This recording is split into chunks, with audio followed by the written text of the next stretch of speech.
नमस्कार शेतकरी मित्रांनो, मी सुनील राठोड, सागर सीड्स या कंपनीचा प्रतिनिधी. आज आपण एक काकडीचा प्लॉट बघण्यासाठी आलोय. त्याबद्दल शेतकऱ्यांकडून आपण माहिती घेऊ. नमस्कार दादा. नमस्कार. आपलं नाव? गोपीचंद सरीचंद चव्हाण, राहणार वसंतवाडी. वसंतवाडी. आणि आपण काकडी कोणती लावलेली इथे? सागर सीड्स. सागर सीडची हो, श्रावणी. श्रावणी. गोपीदादांनी सागर सीडची श्रावणी ही काकडी लावलेली आहे. एक म्हण आहे हिंदीमध्ये की आम के आम गुटली के दाम. याचा अर्थ असा होतो की एकाच गोष्टीचा डबल फायदा होणं.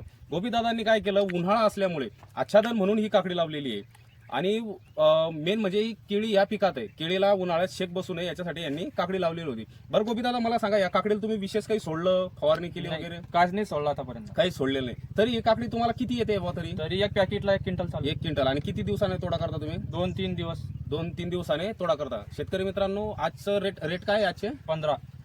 15 रुपये कमीत कमी रेट भेटताय या काकडीला. कारण पूर्ण गावरान सेगमेंटमध्ये विशेष काही तिला आपण काळजी घेतलेली नाही. जे केळीला सोडलं गेलंय तेच ह्याला सोडलं गेलेलं आहे. आणि गोपीदादांनी इतरही आपले सागर सीडचे बियाणे वापरलेले आहे, जसे की गोल भेंडी, मिरची, काकडी आणि भेंडी सारख्या.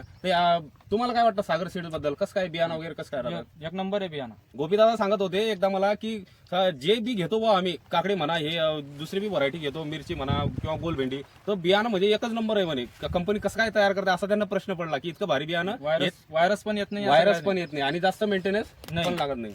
तर शेतकरी मित्रांना मी सांगेल की जे दुबार आपण घेतो टरबूज खरबूजवर, जुन्या बेडवर म्हणा किंवा केळीमध्ये, तुम्ही आंतरपीक म्हणून ही काकडी लागवड करू शकता. बरं, या काकडीमुळे पिकावर काही परिणाम केळीवर? काहीच परिणाम नाही. उलट केळीला जो शॉक बसणार होता तो बसलेला नाहीये.